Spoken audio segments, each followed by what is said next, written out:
নমস্কার। যুক্তি তর্ক সঙ্গে অর্কই আপনাদের স্বাগত। আপনাদের সঙ্গে আমি অর্কপ্রভ সরকার। শাসক দলের অন্দরেও যেমন সাজো সাজো রব, প্রধান বিরোধী দল বিজেপির ভিতরেও কিন্তু সিলেবাসে ইলেকশন। অনেকে এ রাজ্যে বিজেপির অবিচুয়ারি লিখে ফেলেছিলেন, তারা একটু থমকে গেছেন যে না, অবিচুয়ারি লেখাটা বোধহয় ঠিক হচ্ছে না। কারণ এবারের লড়াইটাও তৃণমূলের সঙ্গে বিজেপির।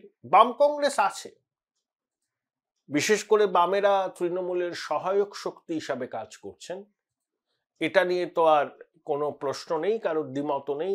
বামপন্থীরাও নিজেরাও জানেন যে তারা ভোট কেটে তৃণমূলকে সুবিধা করবেন, মানে প্রতিষ্ঠান বিরোধী ভোটে ভাগ বসিয়ে তৃণমূলকে সুবিধা করবেন।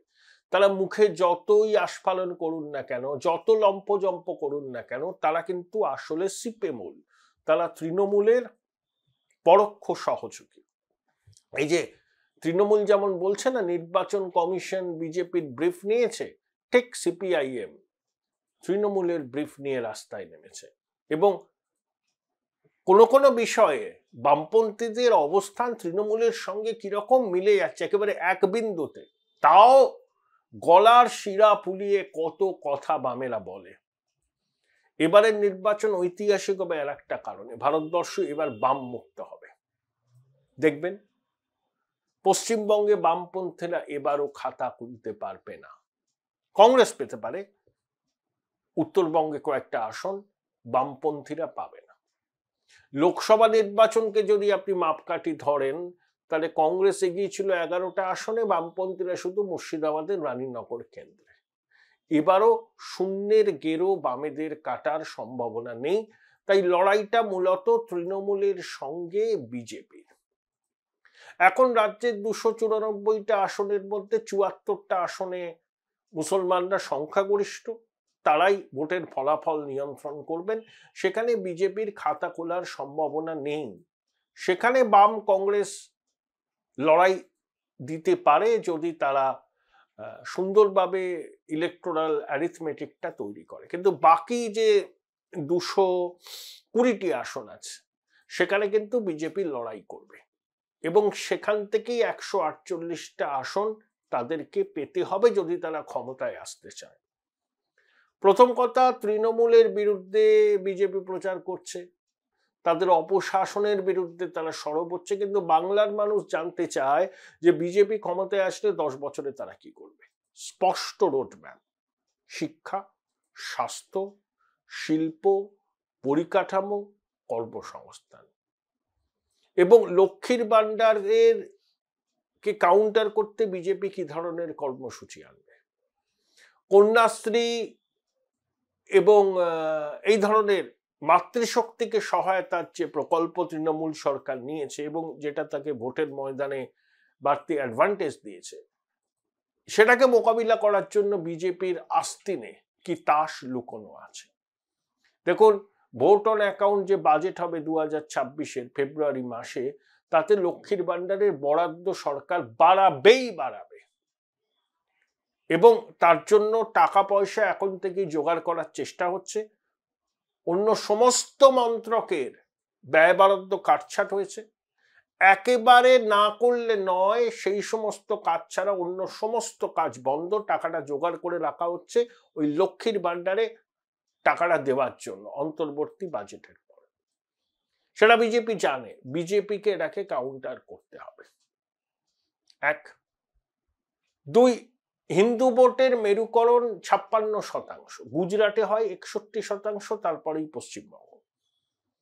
কিন্তু 56% হিন্দু ভোট পেয়ে বিজেপি 40% ভোট পাবে, তাতে সরকার হবে না। তার জন্য দরকার হিন্দু ভোটের আরো মেরুকরণ, এবং অন্তত 64 থেকে 65% হিন্দু ভোট, মানে 100টার মধ্যে 65টা হিন্দু ভোট বিজেপি চাই ক্ষমতায় আসার জন্য। সেটা তাদের কাছে চ্যালেঞ্জ, কিন্তু অসম্ভব নয়। এবার মেরুকরণের হাওয়া আরো তীব্র, এবং যতদিন যাবে তত তীব্র। এই যে হুমায়ুন কবির বলেছেন বাবরি মসজিদ তৈরি করবে, এরা কিন্তু পশ্চিমবঙ্গ জুড়ে হিন্দুদের একজোট করছে। তলায় তলায় তলায় তলায় বাংলাদেশের ঘটনা বলুন, মোথাবাড়ির ঘটনা, শামসেরগঞ্জের ঘটনা, পাহেলগামের ঘটনা, অপারেশন সিন্দুর, তার অভিঘাত পড়েছে। সম্পূর্ণ মেরুকরণের আবহে ভোট হবে।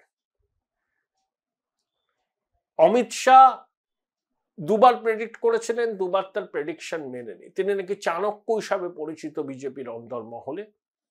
তাহলে এবারও তার যদি পরিকল্পনা এবং তার প্রেডিকশন ব্যর্থ হয়, তাহলে এই চাণক্য ইমেজ কিন্তু বড় সড় ধাক্কা খাবে এবং তৃণমূল রীতিমতো প্যাঁক দেবে।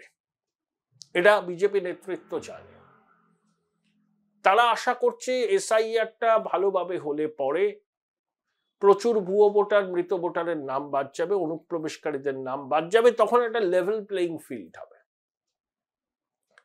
তখন তৃণমূল এবং বিজেপির মধ্যে প্রাপ্ত ভোটের ফারাকটাও কমে আসবে।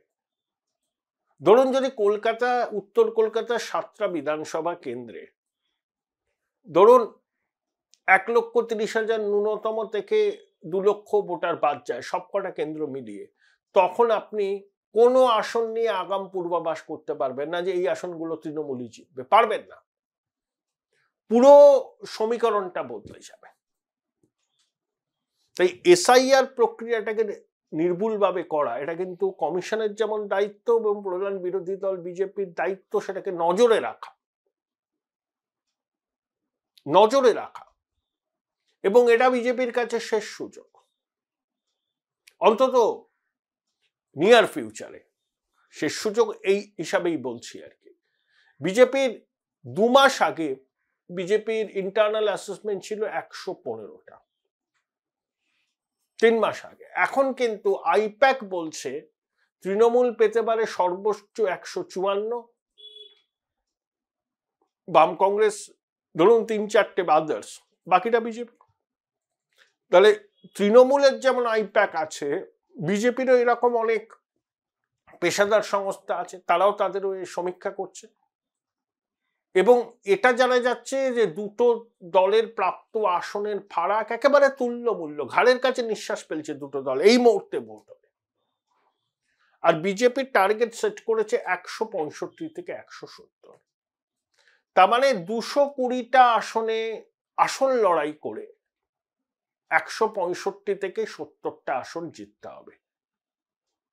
হিউমাঙ্গাস টাস্ক, আপিল টাস্ক, কিন্তু অসম্ভব নয়। দেখুন, বাংলাদেশের ঘটনা প্রবাহের অভিঘাত যেখানে পড়বে তার কারণ আমি বলি। খবরে বেরিয়েছে যে জঙ্গি দলের নেতা ইউনূসের গ্রামীণ, তার বিভিন্ন তো শাখা সংগঠন আছে, মানে সাবসিডিয়ারি আছে, গ্রামীণ নামটা আছে, সেই রকম একটি শাখা প্রতিষ্ঠানের এক মাতব্বর দীর্ঘদিন ধরে আল কায়দাকে অর্থ যোগাচ্ছে। আমি সাদে বলি ইউনূস হচ্ছে জঙ্গি দলের নেতা। ও ক্ষুদ্র ঋণের ব্যবসা ফেঁদে মানুষের উপর অত্যাচার করে। ওই রিপোর্টেই বেরিয়েছে কেউ যদি ঋণ শোধ করতে না পারে তার শরীরের অঙ্গ প্রত্যঙ্গ বেচতে বাধ্য করে ইউনূসের প্রতিষ্ঠান। বাংলাদেশ থেকে প্রকাশিত একটি সাপ্তাহিকে ব্লিচ এই বিস্ফোরক রিপোর্টটি প্রকাশিত হয়েছে যে ইউনূসের গ্রামীণের সঙ্গে আল কায়দার যোগ। ভাবতে পারছেন, একে জঙ্গি নেতা বলবেন না? হিন্দুদের উপর অত্যাচার, নিপীড়ন, মন্দির ধ্বংস, মাতৃশক্তির লাঞ্ছনা ইউনূসের জমানায় সর্বকালীন রেকর্ড করেছে। আর এই সুদী বৃদ্ধ মুখে শিশুর সারল্য নিয়ে এমন হাবভাব করে যেন ভাজা মাছটি উল্টে খেতে জানে না। ও তো মাতৃজঠনের লজ্জা, আন্তর্জাতিক খ্যাতি সম্পন্ন বাটপার। তাই ইউনূসের বাংলাদেশ আজকে জঙ্গি দেশ, সীমান্ত লাগোয়া। সেখানকার ঘটনার অভিঘাত পশ্চিমবঙ্গে পড়বে, বিশেষ করে হিন্দু মনন আন্দোলিত হবে, হচ্ছে। এবং বাংলার তথাকথিত ধর্মনিরপেক্ষ দলগুলো বাংলাদেশের হিন্দু নির্যাতন নিয়ে কথা বলে না। কখনো শুনেছেন মোহাম্মদ সেলিম বাংলাদেশে হিন্দু নিগ্রহ নিয়ে কথা বলছেন? কখনো শুনেছেন তৃণমূলের কোনো নেতা কথা বলছেন? বলবে না। এরা ধর্মনিরপেক্ষতার মুখোশ পরে সংখ্যালঘু তোষণ করে, এটাই এদের কাছে ধর্মনিরপেক্ষতা। এই সমস্ত ঘটনার অভিঘাত পড়বে এবার বাংলায়। সেই জন্যই বলা হচ্ছে যে এবারের নির্বাচন বাঙালি হিন্দুর অস্তিত্ব রক্ষার লড়াই। পশ্চিমবঙ্গ বাঙালি হিন্দুর হোমল্যান্ড, সেখানে যদি জনবিন্যাসের পরিবর্তন হয়, আগামী কয়েক দশক পরে বাঙালি হিন্দু এখানে সংখ্যালঘুতে পরিণত হবে। তাই দরকার একটা রাষ্ট্রবাদী সরকার যারা হিন্দু স্বার্থ রক্ষায় সর্বাগ্রে এগিয়ে আসবে। এই ন্যারেটিভ কিন্তু বিজেপি রীতিমতো সফলভাবে প্রয়োগ করতে পারছে বাংলায়। তাই সম্পূর্ণ মেরুকরণের আবহে পৌঁছাবে। এই বিষয় নিয়ে কথা বলেছিলাম প্রবীণ বিজেপি নেতা তাপস রায়ের সঙ্গে। তার আগে বলি, আমার এই যুক্তিতর্ক সঙ্গে অর্কর সঙ্গে আপনারা যুক্ত হচ্ছেন, সহায়তা করছেন, আমি কৃতজ্ঞ। বহু মানুষ করছেন।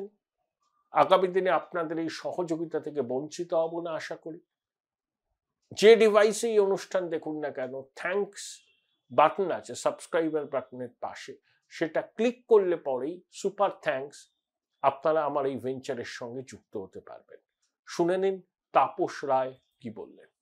তাপস দা, এই যে এসআইআর হচ্ছে শেষ হওয়ার মুখে, এসআইআর এর পদ্ধতি প্রকরণ এবং যে লক্ষ্যে এসআইআর এর সিদ্ধান্ত কমিশনের, সেটা শেষ পর্যন্ত কতটা সফল হবে বলে আপনার মনে হয়? না না, সফল না হওয়ার কোনো কথা নেই। সফল না হলে, এসআইআর যদি সফল না হয় তাহলে অসফল অসম্পূর্ণ এসআইআর এর ওপর তো নির্বাচন হতে পারে না। দুই হচ্ছে যে এসআইআর নিয়ে এই মমতা ব্যানার্জি বা তৃণমূলের এই বিরোধিতাই বা কেন? 2002, 3, 4, 5 বা তারও পরে ভোটার লিস্ট নিয়ে কত কথা বলতেন, কত মিছিল, কত মিটিং করেছেন। আজকে তার ঠিক বিপরীত। এটা অদ্ভুত। মানে মমতা ব্যানার্জি নিজেও, এটা বাংলার মানুষ প্রত্যক্ষ করছে, আমরাও প্রত্যক্ষ করছি, যে তিনি সেই মমতা আর এই Mamata, north pole south pole, in all respect, সমস্ত ক্ষেত্রেই। উত্তর কলকাতায় এসআইআর এর প্রভাব কতটা হবে বলে আপনার মনে হয়? এসআইআর এর প্রভাবের কথা আমি বলছি না। যদি উত্তর কলকাতায় ডাবল ট্রিপল এন্ট্রি থাকে, ভুতুরে ভোট থাকে, মৃত ভোটার থাকে, এবং কিছু তো বাংলাদেশি রোহিঙ্গা আছে, তো সেইগুলো বাদ দিতে হবে। তারা ভোট দিয়ে এই ভুতুরে ভোটার, মৃত ভোটার, ডাবল ট্রিপল এন্ট্রি, অস্তিত্বহীন ভোটার, বাংলাদেশি ভোটার, ভিনদেশি ভোটার, মায়ানমার রোহিঙ্গা ভোটাররা ভোট দিয়ে আমার বাংলা তারা পুরো প্রতিনিধি, বিধায়ক, সাংসদ, সরকার করবে। ভারী মজার তো। আপনার কি ধারণা, আপনি একজন প্রবীণ রাজনৈতিক ব্যক্তিত্ব, উত্তর কলকাতাতেই আপনার রাজনীতির কাজ মূলত, কি ধারণা কত নাম শেষ পর্যন্ত বাদ যেতে পারে উত্তর কলকাতা থেকে? না, এক্স্যাক্টলি আমি বলতে পারছি না, তবে এটুকুনি বলতে পারি, ঠিকঠাক একদম এক্স্যাক্টলি আমি বলতে পারি না, আমার সেটা আইডিয়াটা ওই সেন্সে খুবই কম। তবে পুরোটাই বাদ যাওয়া উচিত এই ধরনের যদি নাম যেগুলোই থাকবে না কেন। তবে আমার মনে হচ্ছে 1,20,30,000 নাম বা তার বেশিও হতে পারে বাদ যাবে। এটা কি আপনি ন্যূনতম মানে ন্যূনতম সংখ্যাটা বলছেন? হ্যাঁ, আমি ন্যূনতম বলছি। আমি একটু কনজারভেটিভ অ্যাসেস করি সব সময়। সে শুধু এক্ষেত্রে নয়, কোনো মিটিং এর গ্যাদারিং বা মিছিলের লোকজন, সেখানেও আমার খুব কনজারভেটিভ অ্যাসেসমেন্টই থাকে। আচ্ছা, আপনার ব্যক্তিগত মূল্যায়ন হচ্ছে 1,30,000 ন্যূনতম বাদ যাবে উত্তর কলকাতার 7টা বিধানসভা কেন্দ্র থেকে। হ্যাঁ হ্যাঁ। তাপসদা, তৃণমূল নির্বাচন কমিশনকে লাগাতার আক্রমণ করছে। এই যে 5 জন 10 জন গিয়েছিলেন, তারা কমিশন তাদের যা পরে করুক, ওরা তো তোতা পাখি, যা শেখায় এখান থেকে যা বলে দেয়। হ্যাঁ, আগে মমতা যা বলে দিত তাই, এখন মমতার সঙ্গে অভিষেক দুজন জুড়েছে, তারা যা বলে দেবে। তাদের ওই নিজেরা কি বুঝলো বা কি ফিল করছে সেটা বড় কথা না, ওই গিয়ে তোতা পাখির মতন সেগুলো ওদেরকে ওখানে গিয়ে সেগুলো বলতে হয়। তৃণমূল তো এসআইআর এর শুরু থেকেই নির্বাচন কমিশনকে নিশানা করছেন, কিন্তু আপনাদের দলের রাজ্য সভাপতি শ্রমিক ভট্টাচার্য জ্ঞানেশ কুমারকে বলেছেন যে ঠান্ডাঘরে বসে থেকে জ্ঞান না দিয়ে বাস্তব পরিস্থিতি দেখতে আসুন। ঠিকই বলেছেন, যেটা আমি তো আমাদের দলের প্রেসিডেন্ট বলেছেন, আমি ওইভাবে না বললো, আমি বলছি যে ওই আংশিক এসআইআর এর ওপর যেন ভোট না হয়। এসআইআর কমপ্লিট করতে হবে, সম্পূর্ণ করতে হবে এবং ঠিকঠাক করতে হবে। একটা বৈধ ভোটার বাদ যাবে না। আর একটা অবৈধ ভোটার, ভিনদেশি ভোটার, মৃত ভোটার, ভুতুরে ভোটার থাকবে না। এটাকে এনসিওর করতে হবে জ্ঞানেশ কুমার জিকে এবং ইলেকশন কমিশন অফ ইন্ডিয়া। এই যে স্পেশাল ইলেকটোরাল রোল অবজারভার হিসেবে প্রাক্তন আমলা সুব্রত গুপ্তকে নিয়োগ, সঙ্গে আরো 11 জন আইএস অফিসারকে 12 জন রোল অবজারভার হিসেবে নিয়োগ, কমিশনের ভালো, এটা খুবই ভালো। কি স্বাগত? এরপরে আরো যদি প্রয়োজন পড়ে আরো নিয়োগ হতে পারে। তার কারণ হচ্ছে যারা সাংবিধানিক প্রতিষ্ঠান, আমাদের ভারতবর্ষের ডেমোক্রেসি, সেইটাকে যদি তার স্পিরিটটাকে রাখতে হয়, তাহলে ইলেকশন কমিশনার এসআইআর এর স্পিরিটটাকে রাখতে হবে এবং সঠিক একটা নির্ভুল সঠিক ভোটার লিস্টের ওপরে আগামী বিধানসভা নির্বাচন করতে হবে। তার জন্যই তো এত জ্বালা, এত যন্ত্রণা। এই যে তৃণমূলীদের বা মমতা ব্যানার্জির বা অভিষেক ব্যানার্জি এত জ্বালা যন্ত্রণা, তার কারণ তো এখনো বোঝা যাচ্ছে, বা বাংলার মানুষও বুঝছে।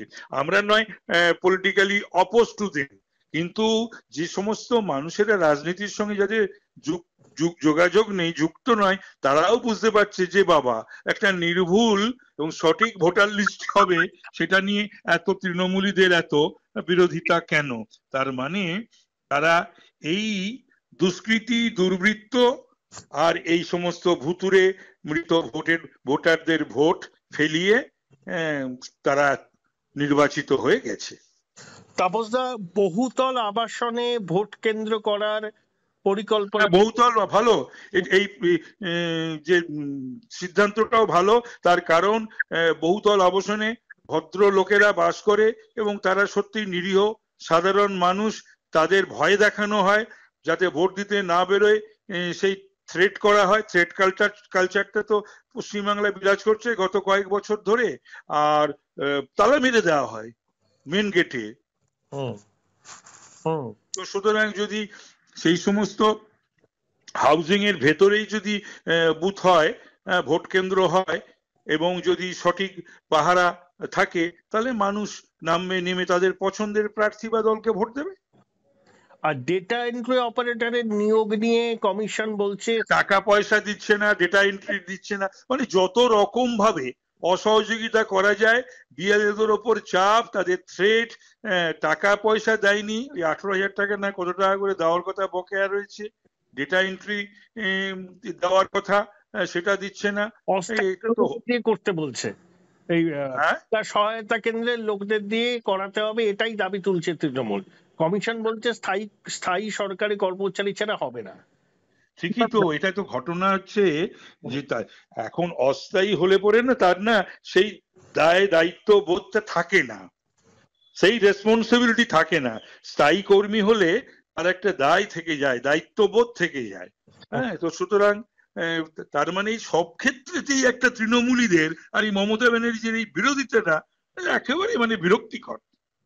আর একটা জিনিস হয়েছে, বিহারে সেন্ট্রাল ফোর্স এসেছিল, যা ফোর্স বাইরে থেকে আনা হয় তার 32% ছিল সেন্ট্রাল ফোর্স, আর বাকি 68% ছিল ভিন রাজ্যের সশস্ত্র পুলিশ। এইখানে রাজ্য পুলিশ, এবং যেটা হয়েছিল, যে হয়নি তা না, এর পূর্বেও হয়েছিল। এরা কি বলে এসওপি ফেসওপি মাঝে মাঝে চেঞ্জ করে, ঠিক তো না। বাংলার জন্য ফ্রি ফেয়ার ইলেকশন করতে যা যা করণীয় সেই তাই করতে হবে।